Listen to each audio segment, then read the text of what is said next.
Hello everyone. Today we will be going to discuss about probability. आज हम इसके अंदर प्लेसमेंट स्पेसिफिक क्वेश्चन के बारे में डिस्कस करेंगे। स्टार्ट करने से पहले दो तीन बातों को हम लोगों को दिमाग में स्टोर करना है कि कभी भी प्रोबेबिलिटी का क्वेश्चन आए तो दो चीजें हमेशा याद रखना। प्रोबेबिलिटी किसी चीज की आने की और किसी चीज की ना आने की टोटल मिला के हमेशा 1 होती है। इससे मैक्सिमम क्वेश्चन सिमट जाते हैं क्योंकि यही काम आसान कर जाता है हमारा। दूसरी चीज हमारे को ये याद रखना है कि जो हमारा प्रोबेबिलिटी का फॉर्मूला क्या होता है, नंबर ऑफ आउटकम्स अपॉन में टोटल नंबर ऑफ आउटकम्स। तो जो टोटल आउटकम्स बेसिकली होता है आप हमेशा उसको रिमेंबर रखिएगा कि वो कंडीशन लेस होता है। हम लोग यही भूल जाते हैं और इससे क्वेश्चन गलत कर देते हैं। अभी हम इसके बारे में भी देखेंगे कहां पे गलती करते हैं। तीसरी चीज एटलीस्ट और एट मोस्ट, ये आपका सबसे ज्यादा रोल प्ले करता है इनके अंदर कि जो हमारे क्वेश्चंस को फटाफट सॉल्व करने में मदद करता है। चलिए हम लोग स्टार्ट करते हैं पहले क्वेश्चन से। देखिएगा क्वेश्चन कहता है out of 40 consecutive positive integers 2 are chosen at random, find the probability that their sum is even। देखिए पहली कंडीशन जो इसने बात करी है वो ये करी है कि कॉन्जिक्यूटिव पॉजिटिव। जब भी पॉजिटिव की बात हो रही है तो आपको एक बात ये याद रखनी है कि भैया वो नंबर जो है वो 0 से तो स्टार्ट नहीं होगा, कहां से होगा, पहले से स्टार्ट होगा। अब कभी भी कॉन्जिक्यूटिव आप कोई भी नंबर ले लीजिए, अगर वो टोटल उसने कहते वो माना इवन प्रायोरिटी में, तो आधे आपके ऑड होंगे और आधे आपके क्या होंगे, इवन होंगे। तो जब 40 में से आधे ऑड है आधे मेरे इवन है, तो इसका मतलब अब उसने क्या बोला, दो नंबर्स कोई भी उठाया और इस तरीके से कि that their sum is even. अगर उन दोनों नंबर का सम इवन है तो इसका मतलब क्या है, जो मेरे 20 ऑड है और 20 मेरे इवन है, तो मेरा आउटकम क्या होता है, 20 इन इवन नंबर में से कोई भी दो इवन नंबर उठाऊंगा तो उसका सम तो इवन होगा। तो क्या होगा 20C2 अपॉन 20 में से कोई भी दो उठाया अपॉन टोटल कितने नंबर थे 40, तो 40C2। बट यही बात याद रखनी, अरे यार अगर मैं दो ऑड भी लूंगा तो उन दोनों का सम भी तो इवन होता है। तो एक और केस क्या हो गया 20C2 अपॉन 40C2। देखो एक तो करने का तरीका है ये, वरना एक है देसी जुगाड़ करने का। वो क्या तरीका कहता है, वो कहता है कि जब भी अगर आपका विदाउट रिप्लेसमेंट काम होता है तो आप इसको दूसरे तरीके से भी कर सकते हैं। कैसे देखिएगा, पहला इवन नंबर मैंने बाहर निकाला तो उसकी प्रोबेबिलिटी क्या होगी 20/40। अब जो इवन नंबर बाहर निकल चुका है उसके अलावा कितने बचे 19, उनमें से निकालने की प्रोबेबिलिटी कितनी होगी 39। अगर ये इवन के लिए है तो ऐसा ही ये सेम टू सेम ऑड के लिए भी होगा, तो क्यों ना हम 2 से इधर मल्टीप्लाई कर दें। तो जब मल्टीप्लाई किया तो ये 20 हो गया, कट गया, तो 19/39 हमारा कौन सा ऑप्शन है, that is D option. Simple. चलिए जब तक आप नेक्स्ट समझिएगा एक बार क्वेश्चन देखते हैं हम लोग।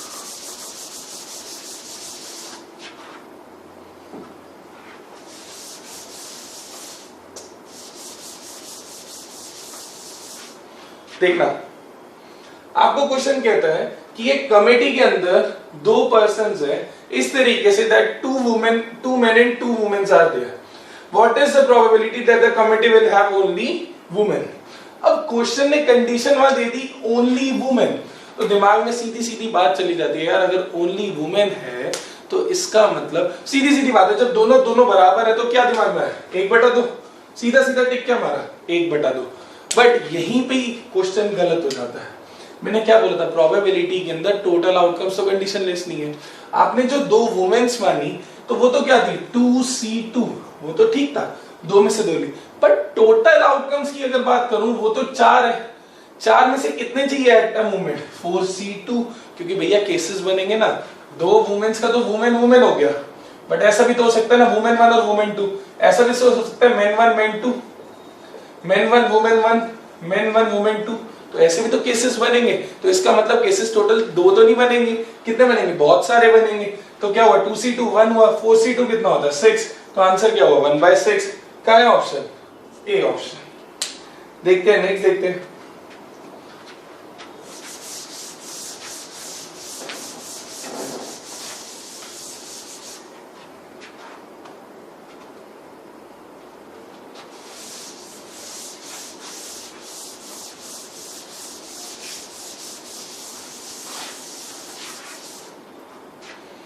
ये है बहुत शानदार क्वेश्चन, क्यों है देखो।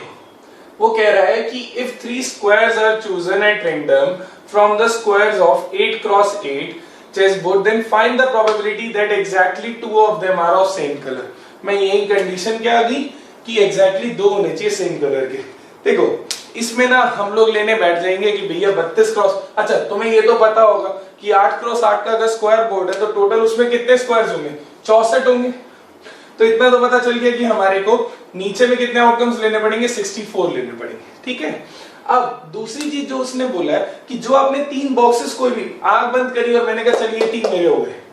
अब उन 3 बॉक्सेस में इतना तो तुम्हें ऑब्वियस सी बात पता है कि अगर 3 टिक करूंगा, जब कलर ही उसके अंदर 2 है, एक व्हाइट और एक ब्लैक होता है, तो कोई भी 3 टिक करूंगा तो 2 तो एटलीस्ट एक ही सेम कलर के होंगे।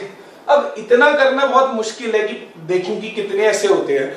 मैंने क्या बोला था, प्रोबेबिलिटी आने की और प्रोबेबिलिटी ना आने की हमेशा कितनी होती है, 1 होती है। देखो केस क्या बन सकते हैं, 2 ही केस बन सकते हैं आप लोगों के कि एक जब आप 3 में से कोई भी उठाओगे तो तीनों के तीनों सेम कलर के आ जाए, ये 3 उठाएंगे तो 3 में से कोई 2 और 1 आ जाए। जो मैंने अभी वर्ड बोला तीनों के तीनों सेम कलर, वही पकड़ना है मेरे को। क्या करेंगे तो 1 में से अगर मैं माइनस कर दूं कि तीनों के तीनों सेम कलर के आ जाए। अब तीनों के तीनों सेम कलर का मतलब क्या है, जो व्हाइट और ब्लैक होते तो व्हाइट भी 32 होता है और ब्लैक भी कितना होता है, 32। तो व्हाइट तीनों के तीनों आ जाए मतलब क्या, 32C3। इसी तरीके से मैं क्या करूंगा, 2 से मल्टीप्लाई करूंगा। अब यहीं पे यहां गलती कर दिया आउटकम्स में, भैया टोटल 64 होते हैं, मैं पिक कर रहा हूं ना 3, तो यहाँ पे 64C3 आएगा। कभी भी टोटल केसेस 64 नहीं ले सकता, क्या लेना, 64C3। तो जब मैं सॉल्व करूंगा देखिए क्या आता है, 32, 31, 32,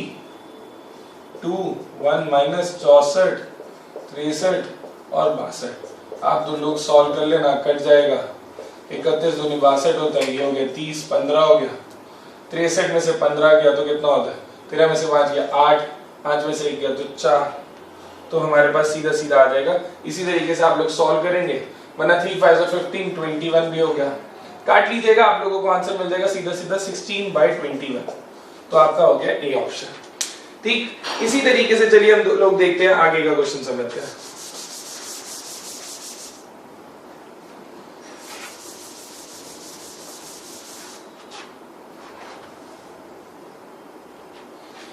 कह रहा है कि 3 डाइसेस इस तरीके से साइमल्टेनियसली फेंके गए हैं कि probability that the sum of their 3 faces is at least 5। देखो आज तक का प्लेसमेंट है तो कुछ तो नई चीज देगा ही देगा। आज तक तुम लोगों ने पढ़ा कि 1 डाइस फेंका या 2 डाइस फेंका। मैंने क्या बोला, प्रोबेबिलिटी मतलब दिमाग की सोच लगानी, कौन सी, जनरल चीज। कैसे देखो, वो कह रहा है 3 फेस में एटलीस्ट 5 होना चाहिए। कंडीशन क्या की, मैंने आपको 3 बातें पहले बोली थी, एटलीस्ट वाली, टोटल आउटकम्स वाली और आने की और ना आने की मिला के 1। तो आप देखो एटलीस्ट 5 है तो इसका मतलब मैं मान लूं कि 5 ना होगी क्या होता, देखो sum is greater than equal to 5 है तो इसको निकालने का तरीका क्या, 1 minus sum is less than equal to 4। अब जब sum less than equal to 4 है तो पहले मैं टोटल केसेस काउंट कर लूं। 8 डाइस को फेंकने में 3 बारी में क्या केसेस आते हैं, 2 1 6। अब लेस देन इक्वल टू 4 के क्या क्या केसेस हो सकते हैं, 1 1 1, 1 2 2 1, 1 1 2। अरेंजमेंट सी तो कर रहा हूं भाई। देखो क्या है, 4 तो केसेस आए हैं तो 4 एकम 4, 4 पंजे 64, तो कितना आ गया 53/54। देखिए कहीं है, अरे गलती से वो ए ही टिक था, तो इसका आंसर क्या हो गया, सीधा सीधा ए ऑप्शन। आइए देखते हैं नेक्स्ट।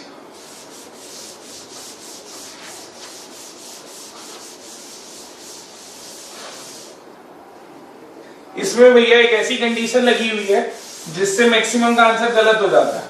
हम केसेस तो बना लेते हैं बट ज्यादा केसेस नहीं बना पाते, 2 ही केसेस बना पाते। कैसे देखिएगा, क्वेश्चन कहता है एक सेल्समैन आया, उसने कहा कि भैया 70% चांस है कि वो एक प्रोडक्ट को किसी भी कस्टमर को सेटिस्फाई कर पाएगा। जैसे हम लोग तुम्हें पढ़ा रहे तो 70% चांस है कि तुम लोग सेटिस्फाई हो पाओगे। अब behaviour of the successive customer is independent, किसी का भी मन अपने आप हिसाब से कर सकता है। 2 कस्टमर पी और क्यू एंटर करें, प्रोबेबिलिटी कहता है that salesman will sell the product to customer P और क्यू। देखो यही बात अब तुम लोगों को भेजे में स्टोर कर लेना, ये पी और क्यू की बात। इसमें क्या स्टोर करना है देखिएगा। क्वेश्चन जब कहता है पी और क्यू, तो देखो मेरी मर्जी है, मैं और मेरा एक दोस्त जा रहा है कहीं पे भी, तो कोई बात के लिए सेटिस्फाई कर रहा है तो क्या क्या केसेस बन सकते हैं। और का मतलब क्या होता है, सीधा सीधा दिमाग में जाता है, या तो मैं करूंगा या तो वो करेगा, या तो वो करेगा या तो मैं करूंगा। तो क्या केसेस बने प्रोबेबिलिटी के, P ऑफ P मानेगा और P ऑफ Q नहीं मानेगा, P ऑफ Q P नहीं मानेगा, P ऑफ Q मानेगा।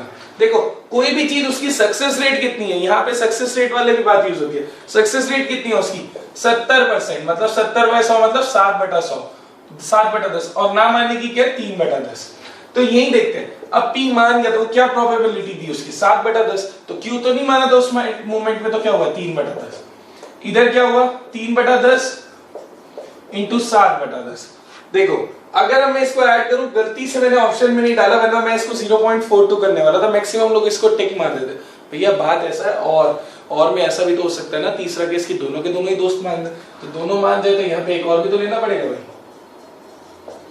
तो इसका मतलब यहाँ पे क्या होगा 7/10, 7/10 ऐड कर दो, 21 और 42 हो गया, 42 में 49 ऐड करोगे तो कितना हो जाएगा 92/100, 0.92। कौन सा ऑप्शन है, सॉरी 0.91, 42 में 49 ऐड करेंगे तो 91 होता है, सॉरी माय मिस्टेक।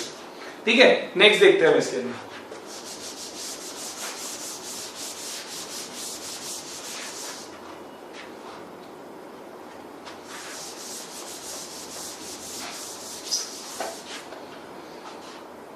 आपके पास ये क्वेश्चन है,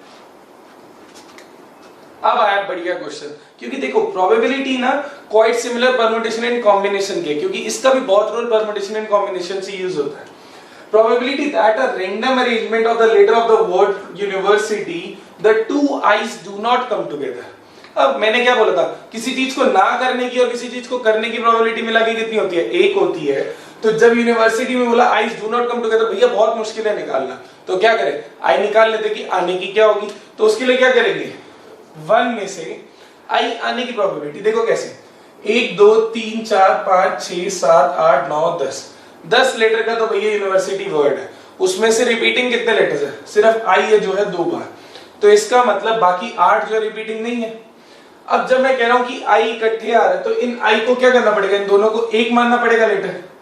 तो जब एक लेटर माना तो इसको इसके साथ क्या कर दूंगा, प्लस कर दूंगा, तो टोटल लेटर्स कितने हो गए 9 लेटर्स हो गए। तो 9 लेटर्स को अरेंज करने का तरीका 9 फैक्टोरियल। अब क्या कोई रिपीटिंग है, नहीं है, तो गुड डिवाइड में इनटू। अब जो वो 2 लेटर लिए वो भी तो अपने भी अरेंज होंगे, कितने तरीके से 2 फैक्टोरियल से। क्या उनमें कोई रिपीटिंग है, हाँ है ना, आई कितनी बार, वापस से 2 बार, तो क्या हुआ ये आंसर हो। बट क्योंकि ये प्रोबेबिलिटी है भैया, तो इसको भी तो डिवाइड करना पड़ेगा टोटल आउटकम से। अच्छा टोटल आउटकम्स का मतलब क्या हुआ, टोटल आउटकम्स कंडीशनलेस होते हैं। यूनिवर्सिटी लेटर कितने तरीके से अरेंज हो सकता है, 10 फैक्टोरियल से। तो क्या उसमें कोई रिपीटिंग है ना, आई कितनी बार 2 बार, तो मार दो। देखो तूफानी हरकत करना भैया, यही गलती कर जाते हैं, ये 2 नहीं डालते, क्वेश्चन गलत हो जाता है। तो 9 फैक्टोरियल, अब ये 10 को हम लिख सकते हैं 10 into 9, तो कट जाएगा, 2 ऊपर चला जाएगा, तो क्या हो जाएगा 2/10, काट देना, आ जाएगा सीधा सीधा 4/5। देखो कहां है ऑप्शन, सी ऑप्शन तुम्हारा है आंसर। देखिएगा नेक्स्ट देखते हैं भैया इसी के अंदर।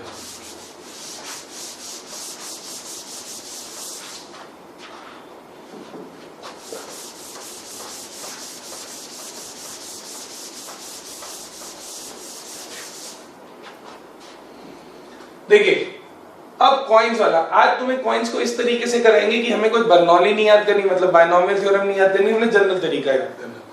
When 4 coins are tossed up simultaneously, what is the probability of getting exactly 2 tails?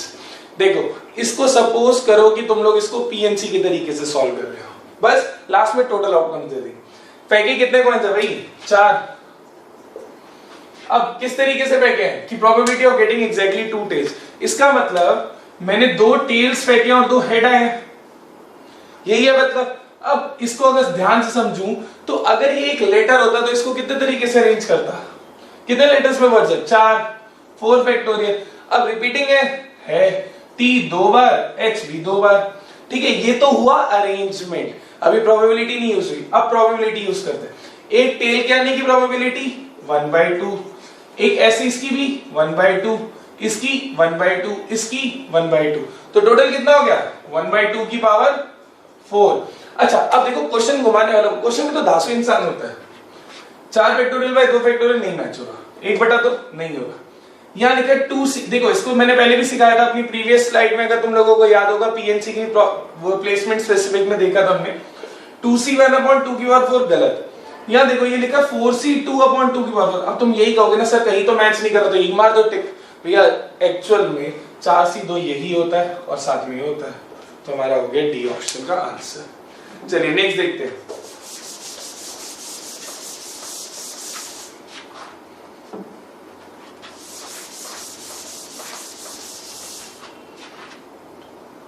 Question कह रहा है कि 12 एप्लीकेंट्स हैं जॉब के लिए, 4 वुमेन और 8 मेन आए हैं। इस तरीके से 2 person are selected for the job. लोगों ने कितना सिलेक्ट किया? उन्होंने 2 लोगों को। The probability at least one of the selected person will be a women.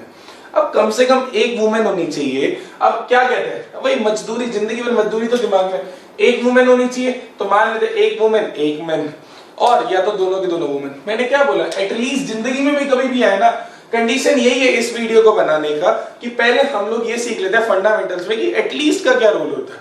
ठीक है, तो एटलीस्ट कम से कम होता है, तो कम से कम एक। तो मान लो कोई ना है वुमेन, भाई सीधा सीधा काम, पेपर है भाई, 1 में से कोई भी वुमेन नहीं है, तो क्या है, दोनों के दोनों मेन है। अब मेन है कितने? 8, तो 8 में से दोनों मेन मतलब 8c2। अब टोटल आउटकम्स कंडीशन लेस, 12 में से कितने एक्चुअल में चूज करें? 2, तो 12c2 क्या हो जाएगा? 8 into 7/12 into 11।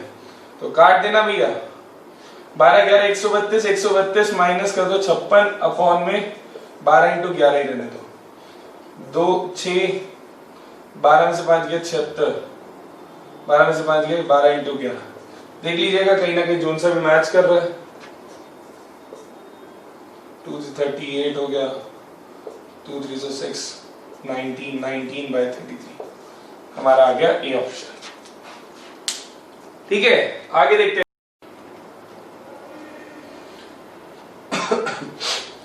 A number is picked from the odd numbers formed by the products of numbers shown up when 5 dice are rolled. What is the probability that it ends with 5? देखिए इधर इस question को अगर हम लोग specifically देखें तो हमें यहाँ पे 3 कंडीशंस दी गई है। कैसी? कि एक बोला गया कि ऑड नंबर। अब मुश्किल बात यह कि डाइस कितनी बार फेंका है? 5 बार ही फेंका है, और लास्ट में एंड किससे करना चाहिए? 5 से करना चाहिए। अब 5 से करना चाहिए तो केस बनाना हो गया मुश्किल। देखो 5 से करना चाहिए, केस हो गया मुश्किल। तो अब हम इसको कैसे सॉल्व करेंगे? हम अगर मान ले कि हमारा नंबर्स कुछ भी मल्टीप्लाई करके 5 आना चाहिए, तो हमेशा एटलीस्ट जो भी मैं लूंगा 1 2 3 4 5 केस में, इन पांचों केसेस में कोई भी एक नंबर भी 5 हुआ तो भी वो नंबर मल्टीपल्स एंड होगा 5 से, और अगर पांचों के 5 हुए तो भी वो एंड करेगा। मैंने क्या बोला? सबसे पहले बोला कि नंबर अगर कोई भी एक हुआ तो वो भी 5 से एंड करेगा। तो मान लो कोई नंबर 5 वाला था ही नहीं, तो अगर कोई नंबर 5 वाला नहीं था तो क्या करना पड़ेगा? टोटल आउटकम्स में से माइनस करना पड़ेगा। टोटल आउटकम्स कितने होते हैं? 1 माइनस, तो इस जगह पे भी जो है 5 नहीं आया होगा तो कौन सा नंबर आया होगा? या तो 1 या तो 3, क्योंकि यही 3 ऑड नंबर होते हैं। तो आने की प्रोबेबिलिटी क्या हो जाएगी? 2/5। इस चीज की 2/3, क्योंकि दो नंबर्स ऐसी इधर में भी 1 और 3 आ सकता है, 5 नहीं आ सकता, बट टोटल आउटकम्स में तो 3 रहेगा ही रहेगा। अगर मैं ऐसे ही लिखता जाऊं तो टोटल क्या हो गया? 2 की पावर 5 अपॉन 3 की पावर 5।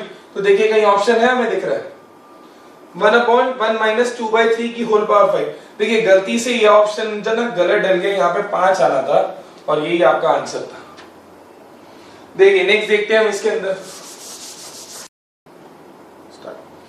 ऐसा है, हमें क्वेश्चन में ये दिया गया है कि 3 ग्रुप्स हैं। एक ग्रुप के अंदर है 3 girls 1 boys, 2 girls 2 boys, 1 girl 3 boy. एक चाइल्ड सिलेक्ट हुआ हर किसी एक ग्रुप से इस तरीके से कि आपको जो 3 बच्चे बाहर निकले हैं वो ये है कि 1 गर्ल और 2 बॉयज होना चाहिए। अगर ऐसा है तो भैया क्या है कि केस बनाना पड़ेगा। अब केस बनाना पड़ेगा तो हम पहले सिंपल सा डेटा लिख लेते हैं। पहले ग्रुप का लिख लेते हैं कि भैया 3 गर्ल्स और 1 बॉय है। दूसरे में लिखते हैं तो लिखा हुआ है 2 गर्ल्स 2 बॉयज। तीसरे डेटा के अंदर हमारे पास लिखा हुआ है 1 गर्ल 3 बॉयज। अब क्वेश्चन कह रहा है कि 1 गर्ल और 2 बॉय चाहिए, तो क्या हुआ? मान लो पहले ग्रुप से हमने कहते गर्ल ले ली, बाकी दोनों ग्रुप से बॉयज ले लिया, या पहले ग्रुप से हमने बॉय लिया, दूसरे ग्रुप से गर्ल ले ली स्पेसिफिकली, और तीसरे ग्रुप से बॉय ले लिया। तीसरा केस क्या होगा? दोनों पहले वाले से ले लिया हमने बॉयज और तीसरे वाले से ले लिया गर्ल। अच्छा, अब पहले से गर्ल निकालने की प्रोबेबिलिटी क्या होगी? सीधी सीधी प्रोबेबिलिटी पे खेलो भैया, 3/4 क्योंकि टोटल ही है, इनटू अब दूसरे से बॉय निकालने की प्रोबेबिलिटी 2/4, तीसरे से बॉय निकालने की प्रोबेबिलिटी 3/4, इधर से बॉय निकालने की प्रोबेबिलिटी 1/4, 2/4, इधर से हो गया हमारे पास 3/4, इधर से बॉय निकालने की प्रोबेबिलिटी 1/4, बॉय निकालने की प्रोबेबिलिटी 2/4, इधर से गर्ल निकालने की प्रोबेबिलिटी 1/4। 3 दूनी 6 दिया 18, 2 दिया 6 और 2/64, तो 18 6 24 और 24 और 2 कितना हो गया हमारे पास 26, तो 26/64 देखा जाए तो 26/64 का आधा कितना होता है 13/32, तो हमारे को 13/32 तो दे रखा है, that is option number A. हाँ ये मत सोचना कि गलती से सर ने यहाँ पे डाले हो ए ऑप्शन, तो ज्यादातर ए होते हैं, ऐसा कुछ नहीं होता, वो पता नहीं वो सॉल्व करने पे होता है, बाई चांस यहाँ पे सारे ऑप्शंस के आंसर्स ए आ गए, कहीं पता चले वहां पे कहते हैं जय माता दी लेट्स रॉक और शुरू हो जाए मारना ए ऑप्शन। देखिएगा नेक्स्ट देखिए। अब हाँ ये है भाई टफ सा नहीं है, बहुत ही इजी सा क्वेश्चन है, इसको हम जनरल तरीके से समझते हैं। एक फैक्ट्री के अंदर एबीसी मैन्युफैक्चरर है, पहला मैन्युफैक्चरर 25%, दूसरा 35%, 25 और 35 हो गया 60 और तीसरा 40% टोटल प्रोडक्शन बनाता है बल्ब्स की, ठीक है। वो कहता है 6%, 4% और 7% जो बल्ब्स होते हैं इन सब से बनाने वाले वो क्या होता है डिफेक्टिव होते हैं। तो बल्ब एक कोई भी बाहर निकाला गया और वो निकल के क्या आया डिफेक्टिव आया। देखो अब यही बात आती है, अगर बल्ब बाहर निकल के आया और वो डिफेक्टिव आया तो दिमाग में सीधा सीधा जाता है कि या तो यार वो ए से हो सकता है, या तो वो बी से हो सकता है, या तो वो सी से हो सकता है, 3 केसेस बनेंगे। अब what is the probability that it was produced by machine A, तो अब उसने स्पेसिफिकली कर दिया कि वो मशीन ए से ही निकला है, जो मशीन ए से निकले ये तो हमारा फेवरेबल आउटकम है, बट अब जो टोटल आउटकम्स है उसमें तुमने खुद ही सोचा क्या कि 3 केसेस बनेंगे, कौन सा कि वो ए से भी आ सकता है, बी से भी आ सकता है और सी से भी। जब भी कभी भी ऐसा हो कि आपके केसेस बन रहे हो और उनमें से कोई एक केस स्पेसिफाई आ रहा हो, तो तुम लोगों ने पढ़ा होगा 12वीं में एक नाम होता था भाई साहब बेस थ्योरम, उसको हम रट्टा मारते रह जाते थे। कैसे? ऐसे P of A P of B by A dash, ऐसी कुछ होता था, ठीक है। ऐसे P of A P of A by B ये लिखते थे, E मानते थे तुम लोग ऐसे, प्लस P ऑफ B ऐसे P ऑफ B बाई। मैं कहता हूं कोई फॉर्मूला नहीं रखना, हमने कुछ करना तो ना फॉर्मूले का, तुम्हें सीधा सीधा एक स्पेसिफाई दिमाग लगाना है कि जब ऐसा काम हो रहा तो क्या है। अब जो 3 केसेस बनाए थे तो उससे टोटल आउटकम्स मान लेते, टोटल आउटकम्स हम नीचे लिख लेते। पहली मशीन प्रोडक्शन कितनी करेगी और उसके बाद बल्ब्स कितने निकालेगी, तभी तो वो टोटल आउटकम्स बनेंगे उसके हिसाब से। तो 25% मतलब 25/100 इनटू उसने बल्ब डिफेक्टिव कितने निकाले 6, तो 6/100। दूसरी 35/100 इनटू डिफेक्टिव कितने 4/100 प्लस कितना 40% मतलब 40/100 इनटू डिफेक्टिव कितने 7/100। अब बात किसकी हो रही थी स्पेसिफिकली ए की, तो 25/100 इनटू 6/100। अरे सिंपल सा काटना, कैसे देखो 100 100 100 100 100 100 100। अब 5 5 25 5 5 25 5 7 35 5 8 40 और कुछ दिख रहा है इवन 2 3 6 2 दूनी 4 2 चौके 8 2 3 6 ऊपर ऐड किया कितना हुआ 15 हुआ, तो 5 3 15 प्लस 7 दूनी 14 और 4 7 28। तो तुम लोग इसको ऐड करना और तुम्हारा रिक्वायर्ड जो है इसके अंदर से आंसर आ जाएगा। आप लोग इसको सॉल्व करेंगे तो आपका सीधा सीधा आंसर बन जाएगा, ठीक है। तो आप लोग इसको सॉल्व करिएगा, आपका सीधा सीधा आंसर निकल के आ जाएगा। चलिए हम लोग नेक्स्ट देखते हैं इसी के अंदर।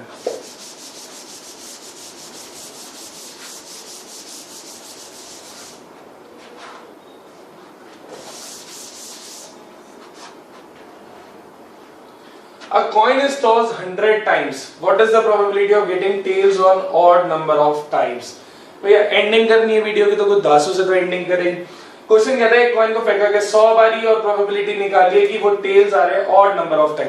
तो odd number of times tails का मतलब क्या हुआ, अगर मैंने 100 बारी फेंका तो 100C1 एक, अच्छा 100 बारी फेंका है तो एक बारी सिर्फ टेल आया तो ये हुआ, तो बाकी 99 बारी तो हेड भी तो आया होगा, तो 99 बारी हेड तो मतलब टोटल केसेस तो 100 ही हो जाएंगे, ठीक है। क्यों? क्योंकि 1/2 इंटू 1/2 की पावर 99 करूंगा, प्लस अब 100 में से 3 100C3 क्योंकि ऑड टाइम्स पूछ रहे हैं तो उसका क्या हो जाएगा 1/2 की पावर वापस से 100।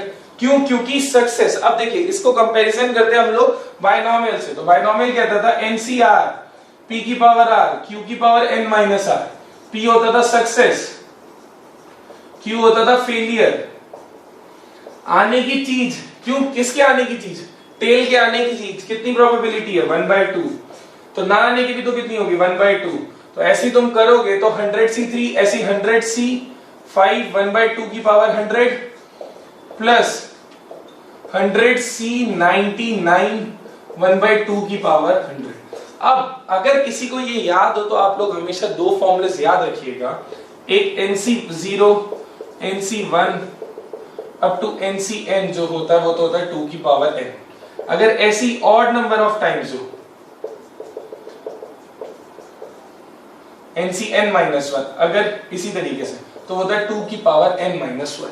तो अगर 2 की पावर n माइनस 1 होता है तो हम लोग कर दें इसको सीधा सीधा सॉल्व, तो हमारे पास कितना हो जाएगा 2 की पावर कितना लिख देंगे 100 है ना, तो क्या हो जाएगा 99 अपॉन इनटू, तो 1/2 की पावर 100 है मतलब 2 की पावर 100 काटा तो कितना बन गया 1/2।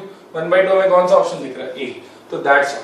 चलिए, होप सो आप लोगों को ये सारी चीजें क्लियर हुई होंगी। Thank you all the best for your placement.